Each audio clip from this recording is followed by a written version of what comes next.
오늘로 열왕기하가 마칩니다. 열왕기상을 제가 55번 하고요. 열왕기하를 65번인가 했더라고요. 그러니까 적지 않은 횟수를 열왕기상하를 우리가 봤습니다. 그렇다면 저자는 맨 마지막 열왕기하의 결론을 뭐라고 내렸을까요? 여러분, 우리가 이제 어떤 책을 보면, 드라마를 보면 결론이 어떻게 됐나 결론이 궁금하죠. 결론이 어떻게 내려졌을까? 그럼 열왕기서의 결론은 뭘까라는 관점을 갖게 되죠. 우선 저자는 마지막 예루살렘의 멸망과 유대 나라의 멸망 이야기를 다른 어떤 것보다 상세하게 기록했습니다. 상세하게 기록했다는 말은 날짜가 명확하게 기록됐고요. 또 맥락 없이 기록되지 않고 이 이야기는 어떤 주제를 갖고 전개됐고, 이야기 전개에 있어서 중요한 것은 스토리라인인데, 스토리라인이 아주 아름답게 스토리라인이 전개되고 있는 것을 봅니다. 우선 저자는 열왕기 유다 왕국의 멸망을 크게 세 가지 주제로 멸망 이야기를 합니다. 첫째는 왕, 두 번째는 예루살렘, 세 번째는 성전, 이 세 가지 주제로 이 세 개가 다 어떻게 무너졌는가를 우리에게 얘기해 주고 있습니다. 우선 왕위의 소멸은 요시야 왕 이후에 네 명의 왕의 이야기가, 유다 왕국의 마지막 네 왕의 이야기가 나오죠. 여호야하스, 여호야김, 여호야킨, 시드기야, 이렇게 네 명의 왕이 마지막 요시야 왕 이후에 네 명의 왕인데, 이 네 명의 왕 중에 한 왕이 중심에 서는데 그 왕이 이상하게 시드기야가 아니고 여호야긴입니다. 사실 마지막 왕은 시드기야 이야기이기 때문에 예루살렘의 왕권의 무너짐은 사실 시드기야 이야기로 끝나야 되는데 시드기야의 이야기로 안 끝나고 여호야긴으로 끝납니다. 시드기야는 우리가 아는 것처럼 비참하게 자기 눈앞에서 아들들이 눈 뽑히고 죽죠. 눈을 다 뽑고 그리고 그 아들들을 다 죽이고 나서 시드기야도 눈을 뽑아버리죠.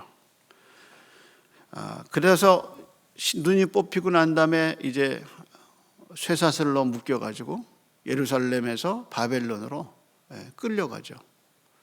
그 긴 고생길을 가면서 시드기야의 맨 마지막은 옥에서 평생토록 죽어요. 그런데 시드기야의 이야기로 안 끝나고 8살의 왕이 됐다가 끌려간 여호야긴의 이야기로 시작돼요. 8살의 왕이 돼서 불과 오래 안 있었어요. 그런데 8살의 왕이 됐으니 뭘 알겠어요. 그런 어린 왕을 바벨론으로 끌고 갑니다.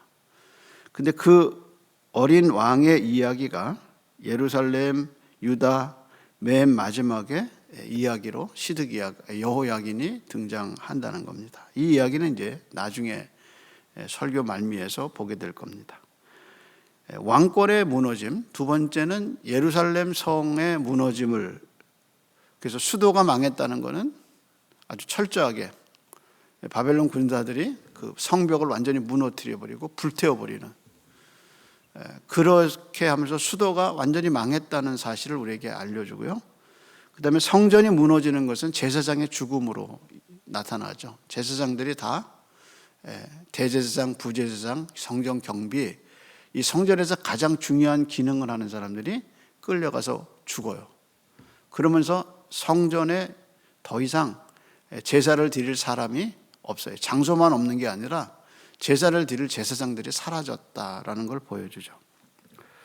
이걸 바라보면서 유대인들은 심각하게 신학적 의문을 느끼죠. 특별히 바벨론으로 포로로 끌려간 유대인들은 바벨론 성전의 규모와 바벨론 성의 규모를 바라보고 정말 그들은 깜짝 놀랍니다. 정말 넓어요. 저도 한국에 있다가 미국 가서 살면서 그냥 여행하면서 그런 게 아니라 살면서 느끼는 건 뭐냐면, 야, 진짜 이 나라가 너무 넓다, 이런 거예요. 그 넓은 나라가 얼마나 보배로운 데가 많은지, 자원도 얼마나 많은지. 그래서 살면서 느끼는 건, 야, 미국이 참 크다. 어떤 주는 24시간을 달려가도 그 주를 못 벗어나요. 어떤 주는 텍사스 주 같은 데는 어디서든지 출발해도 24시간을 가야 그 주를 벗어나. 자동차로. 그러니 얼마나 크겠어요. 이런 관점에서 보면은 바벨론의 포로로 끌려간 이스라엘 백성이 그 바벨론의 규모를 보고 너무 놀란 거예요. 그래서 예루살렘 성전에서 하나님이 최고의 하나님으로 알았던 이스라엘 백성들이 바벨론 포로가에 가서 심각하게 누가 진짜 큰가? 무너진 작은 예루살렘의 성전의 주인이 큰가? 아니면 이 바벨론의 거대한 이 나라의 우상이 큰가? 이런 갈등을 느끼게 되죠. 그래서 바벨론이란 강대국을 와서 보고 성전을 보고 그들은 신앙의 위기를 갖게 돼요. 그런 신앙의 위기를 어떻게 극복했을까? 그 한 가지 해결은 바벨론의 포로로 끌려간 이스라엘 백성의 중심이 제사에서 책으로 바뀝니다. 그래서 더 이상 제사가 중심이 안 되고 책이 중심이 되죠. 율법이 중심이 돼요. 이래서 이 사람들은 성전의 희생이 제사의 본질이 아니라 하나님 앞에 순종과 그리고 율법에 대한 순종이 제사의 본질이라는 사실을 깨닫게 되죠. 그러면서 저자는 오늘 본문에서 한 사람의 암살 이야기를 통해서 유다의 왕권이 무너진 후에 어떤 일이 일어났는가를 우리에게 알려줍니다. 암살당한 사람은 바벨론 왕 느부갓네살이 세웠던 그달랴라는 사람이 암살당하죠. 암살한 사람은 끝까지 바벨론에 항거했던 이스라엘의 강경파가 죽입니다. 이 강경파의 리더는 누구냐? 왕족이었던 이스마엘입니다. 그래서 사건이 일어난 장소는 미스바입니다. 25절 한번 볼까요? 그러나 그해 7월에 엘리사마의 손자이며 느다냐의 아들 왕족 이스마엘이 부하 10명을 거느리고 어디로 가죠? 25절에 보면 어디로 가죠? 어디로 가죠? 미스바. 그와 함께 어디로 가요? 미스바에 있는, 이렇게 얘기하죠. 25절에 보면 미스바라 그렇게 얘기하죠. 그럼 우리가 이제 여기서 두 가지 단어에 질문해야 되는데 25절에 첫 번째 미스바예요. 미스바는 예루살렘에서 북쪽으로 몇 마일 떨어진 도시인데요. 우리에겐 잘 알려진 것은 대중집회가 열리면 어디서 열리냐면 미스바에서 열려요. 그래서 사무엘도 미스바에서 이스라엘을 새롭게 개혁하죠. 사무엘 시대의 사무엘부터 미스바에 모여라 하는 장소가 미스바였어요. 많은 사람들이 미스바에 모였습니다.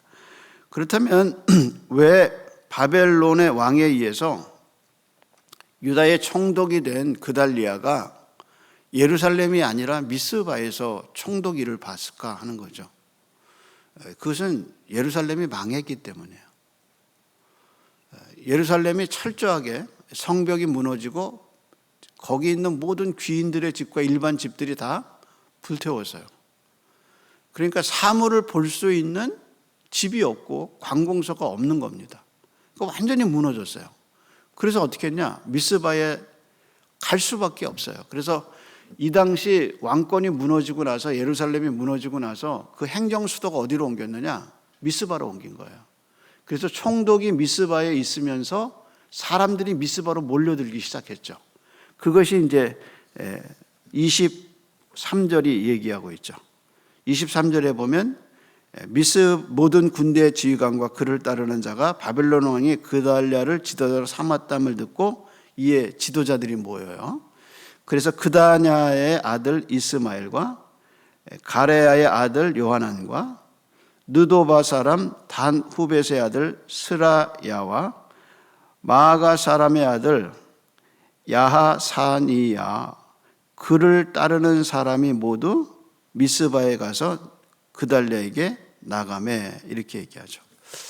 그래서 미스바에서 행정수도가 건설되고요. 이제 미스바에 가면 안전하겠다 싶어서 사람들이 미스바로 모여들기 시작한 겁니다. 그래서 미스바에 모여서 이제 나라가 이제 유지되는 그런 관계를 우리가 볼 수 있습니다. 또 하나 우리가 볼 것은 이스마엘이 데려온 10명의 군사입니다. 이 기사를 읽는 독자들은 이제 10명을 데리고 왔다 그러잖아요. 이 10명이 뭘 할까 이런 생각을 하게 되죠. 이 강경파가 이스마엘이 10명의 군사를 데리고 왔다 이렇게 얘기하는데, 이 10명이라는 이야기는 이스라엘이 얼마나 망했는가를 알려주는 거예요. 그렇죠? 이스라엘의 군대가 얼마나 멸망했는가, 그걸 알려주는 귀절이에요. 그러니까 이 10명의 군사가 와가지고 어떻게 했느냐, 암살하죠. 그래서 그다냐를 죽이고, 그 다음에 이 암살을 통해서 사람을 죽여요. 근데 사람 죽인 거 한번 봅시다. 25절이죠. 7월에 왕족 엘리사마의 손자 느다냐의 아들 이스마엘이 부하 10명을 거느리고 와서, 그 다음에 이제 한번 보세요. 그달랴를 쳐서 죽이고 그와 함께 있는 미스바에 있는 유다, 복수예요, 단수예요? 단수죠. 그 다음에 갈대아 사람을 죽인지라 이렇게 얘기하죠. 그러니까 미스바의 행정관들을 죽인 거예요.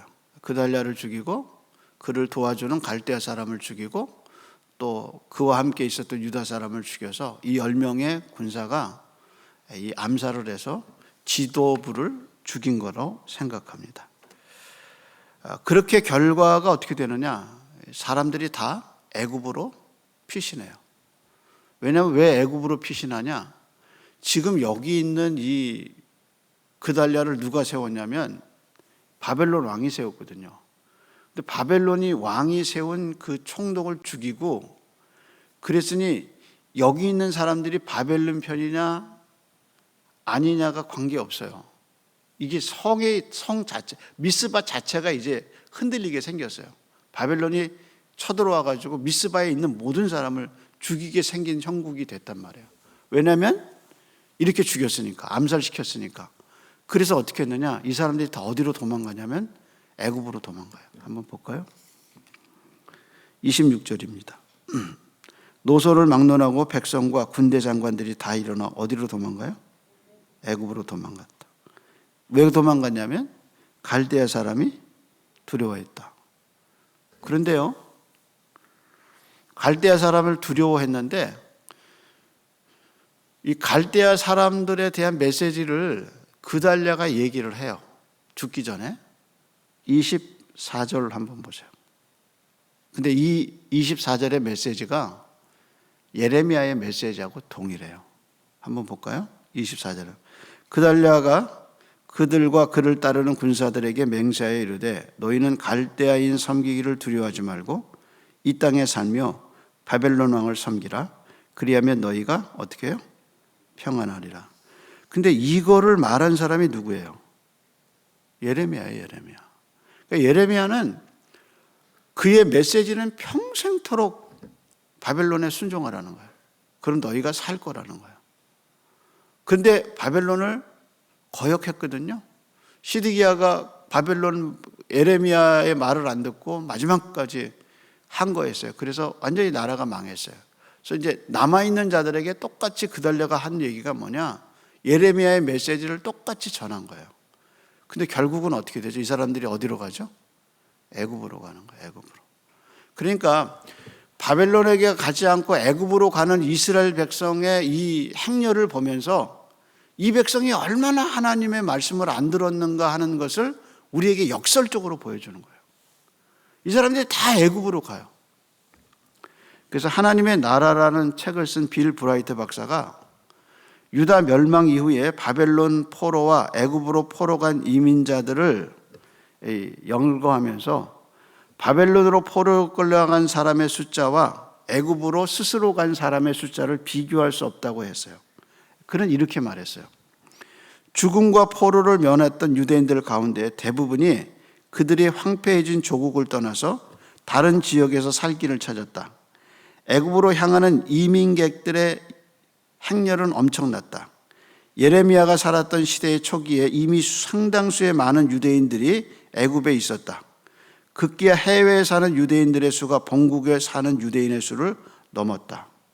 그러니까 이스라엘은 해외에서 사는 사람이 더 많았어요. 어느 때부터? 바벨론 시대부터.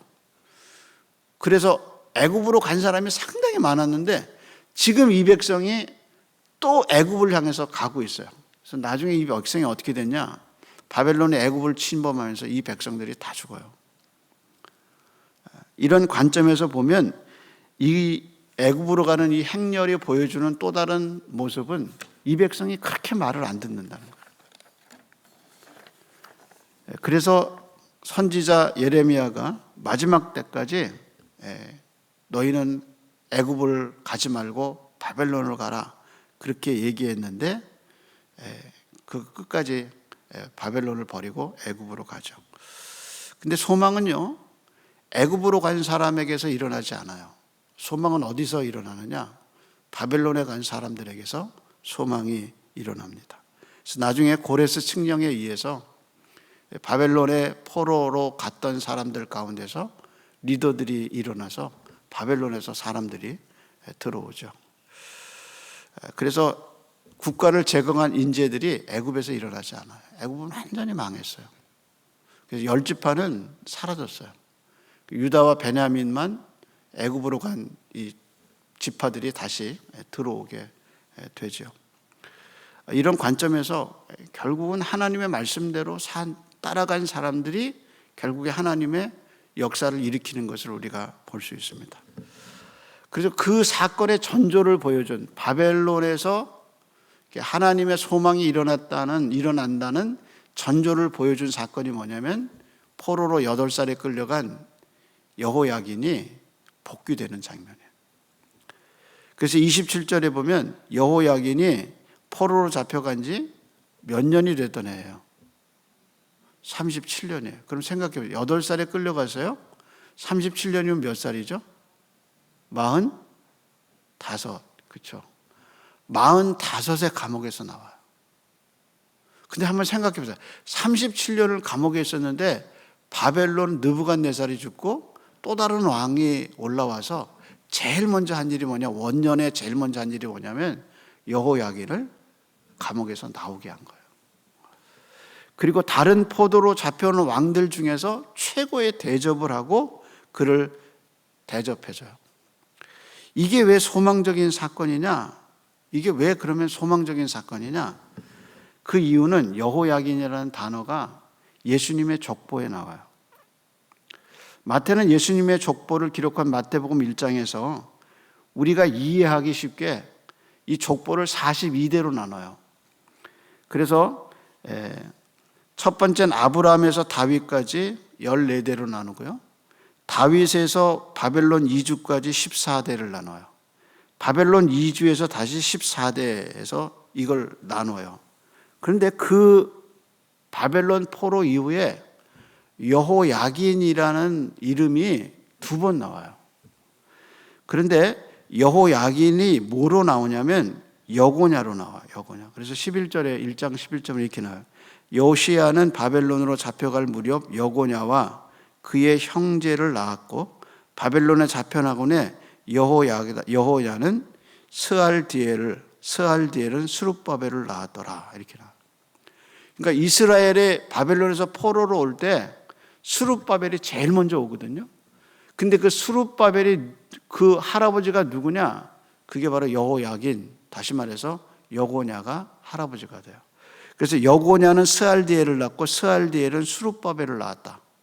그러니까 그 여호야긴이 이 포로에서 건져 올라와 가지고 그래서 낳은 아이가 누구냐? 이 바로 손자인 스룹바벨이 나오죠. 그래서 마태는 예수님이 다윗의 왕족에게서 나오는데 여고냐, 여호야긴에게서 왔다고 말합니다. 그러니까 만약에 여호야긴이 이 감옥에서 자식 없이 그냥 죽었으면 누가 태어날 수가 없는 거예요. 그렇죠. 예수님이 태어날 수 없죠. 그러니까 예수님이 태어난 그 이유가 뭐냐? 여기 여호야긴이 감옥에서 나와서 바벨론에 포로 간 이후로 그리고 돌아왔다는 거죠. 그러니까 만약에 여호야긴이 감옥에서 자식 없이 죽어서 스알디엘이 없었다면 바벨론에 살던 유대인을 데리고 예루살렘에 돌아온 스룹바벨도 없는 거고, 스룹바벨이 없었다면 예수님도 없는 거예요. 그러니까 역사의 주인이신 하나님이 가장 귀한 것을 아시고 여고냐기를 그 감옥에서 벗어나면서, 그리고 이 족보가 이어질 걸 하나님이 아셨다는 거죠. 따라서 이 여호와에게 은혜를 베푼 이 이야기를 통해서 열왕기서 신학은 인간이 하나님을 떠나면 다 망하는 것 같아도 그 망한 것 속에서 다시 하나님의 은혜가 시작된다는 것을 우리에게 알려줘요. 하나님은 절대로 우리를 떠나지 않고, 하나님은 세상 끝날까지 어떻게 보면 지겹도록 나를 따라다니셔요. 지겹게 내가 하나님의 말씀을 어기고 하나님을 거역할지라도 그분은 지겹게 우리의 삶을 찾아오셔서 절대로 자기의 의도와 자신의 목적을 좌절하거나 아니면 꺾으시는 분이 아니라 반드시 우리를 향한 하나님 그분 자신의 뜻을 이루신다는 것을 우리가 볼 수 있습니다. 따라서 넘어진 나를 다시 세우고 무너진 나를 다시 세우는 은혜의 하나님, 그 사랑의 하나님을 열왕기서의 신학에서 우리는 볼 수가 있는 겁니다.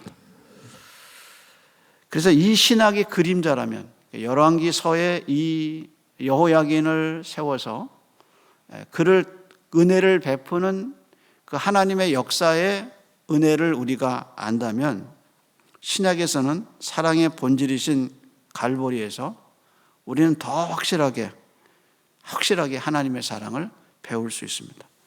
그 어떤 것도 내 아들의 피로 너를 샀는데, 온 나라를 주고 온 세상을 주고도 귀한 내 아들의 피로 너를 샀는데 내가 너를 버리는 일이 없을 거다. 이게 십자가 언약이고 하나님의 약속이란 말이에요. 그래서 하나님은 평생 내가 너와 함께 할 것이고 네가 이 세상의 생을 다한 뒤에도 나는 너의 하나님이 될 거다.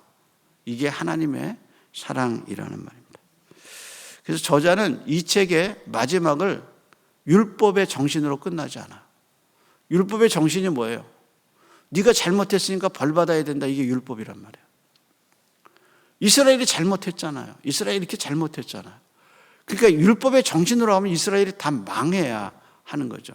마지막까지도 그달리아의 말을 안 듣고 이스마엘이 와서 그달리아를 죽이고, 그리고 남은 백성이 다 바벨론으로가 아니라 애굽으로 도망가는 이 불순종하는 이 이스라엘 백성을 바라보면서도 하나님은 너희들이 그러니까 망하지 라고 율법의 정신으로 열왕기서를 마치지 않았다는 거예요. 열왕기서의 정신은 율법의 시각이 아닌 이런 허물과 이런 부족에도 불구하고 역사의 주인이신 하나님의 은혜가 계속되고 있다는 복음의 정신을 우리에게 알려주고 있죠. 그래서 열왕기서는 수많은 율법의 이야기를 하지만 맨 마지막은 하나님의 복음의 이야기로 끝나. 이렇게 잘못했어도, 이렇게 했어도 하나님의 은혜는 끊어지지 않는다. 이게 열왕기서의 저자의 신학입니다. 주경학자인 월터 브루그만이라는 사람이, 사실은 이 사람 복음주의자가 아닙니다. 근데 이 사람이 탈교의 시대의 설교라는 책에서 아주 좋은 말을 했어요. 그는 설교자에게 이렇게 말했습니다. 열왕기서나 탈교회 시대, 교회를 안 다니는, 그리고 종교에 관심이 없는 사람들을 향해서 어떻게 설교할 것인가라는 관점에서 쓴 책인데, 그는 그 책에서 이렇게 얘기했습니다. 설교자가 포로민에게 설교하기 위해서 강단에 섰을 때 1차적 과제는 성도들에게 세상을 대항할 수 있는 정체성을 길러주고 절망 속에서 소망을 발휘할 수 있도록 격려해야 한다. 정체성을 길러주고 이 세상에서, 절망적인 세상에서 소망의 능력을 갖도록 격려해야 한다. 그게 설교자의 책임이다. 그렇게 얘기했어요. 그리고 또 이렇게 얘기했습니다. 거룩하고 장엄한 하나님의 임재만이 이 세상의 난잡하고 상업적이고 탐욕스러운 것에서 성도를 구할 수 있기 때문에 모든 신자의 강렬한 열망은 이런 모든 것을 압도시켜버리는 하나님의 거룩한 임재를 구하게 만들어야 된다라고 얘기했습니다. 하나님의 거룩한 임재만이 우리를 구원할 수 있어요. 설교자는 강단을 통해서 끊임없이 성도들의 정체성, 우리가 누군가, 이 바벨론 포로에 끌려와서 이 거대한 바벨론 문화 속에서 무너진 나라에서 왔고 무너진 성전을 바라보면서 그래도 살아계신 하나님을 의심하지 않는 하나님의 백성의 정체성을 누가 키워줘야 되느냐? 설교자가 키워줘야 된다. 절망적인 세상 속에서 하나님 때문에 갖는 소망의 능력을 누가 키워줘야 되느냐? 설교자가 키워줘야 된다. 성도들이 진정으로 바라게 하는 것은 무엇이냐? 그것은 세상의 복이 아니라 거룩한 하나님의 임재. 그 하나님의 임재를 느끼게 해주는 것이 설교자의 은혜라는 거죠. 설교자의 과업이라는 겁니다. 이런 관점에서 열왕기서 저자는 끊임없이 우리에게 거룩한 하나님의 우리와 함께하고 있다고 계속해서 물었습니다. 그래서 열왕기서 저자는 무너진 나라를 말하지 않고 이 무너진 나라 속에서 새로 일어나는 하나님의 나라를 보여줘요. 그래서 모든 왕은 실패했어요. 모든 지도자들은 실패했어요. 왕조는 무너졌어요. 그러나 이 무너진 왕조 속에서 다윗의 혈통으로 오시고 그리고 새로운 하나님의 무너지지 않는 나라를 우리에게 가져다 주실 왕이고 참된 왕이신 예수 그리스도의 나라와 그분을 기다리게 하는 열망과 하나님의 거룩한 임재를 우리가 기다리게 하죠. 따라서 우리는 무너지지 않아요. 하나님은 우리를 무너뜨리신 분이 아니셔요. 하나님의 거룩한 임재를 그리고 그 임재를 이 험한 세상 속에서 경험한 사람들은 끊임없이 하나님의 임재를 사모하게 돼 있어요. 왜? 그것이 하나님의 선하심을 맛보았기 때문에.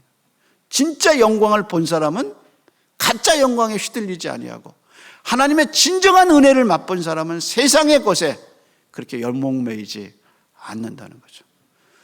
그래서 하나님의 거룩한 임재를 갈망하게 하는 것이 성경 저자의 목적이고 설교자의 목적입니다.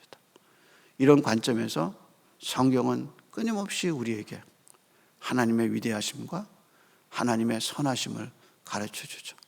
근데 이 성경을 닫아버리고 예배가 끝나버리고 예배가 닫아버리면 우리에게 그런 하나님의 임재를 느낄 수 있는 모든 은혜의 수단이 끊어지는 겁니다. 따라서 다시 열어야 하고 다시 추구해야 합니다. 뭐를 기다리고 무엇을 사모하는가? 하나님의 거룩한 임재, 그분의 위대하심, 그 안에서 우리는 삶의 안정감을 경험할 수 있고 삶의 든든함을 경험할 수 있을 것입니다. 기도하겠습니다.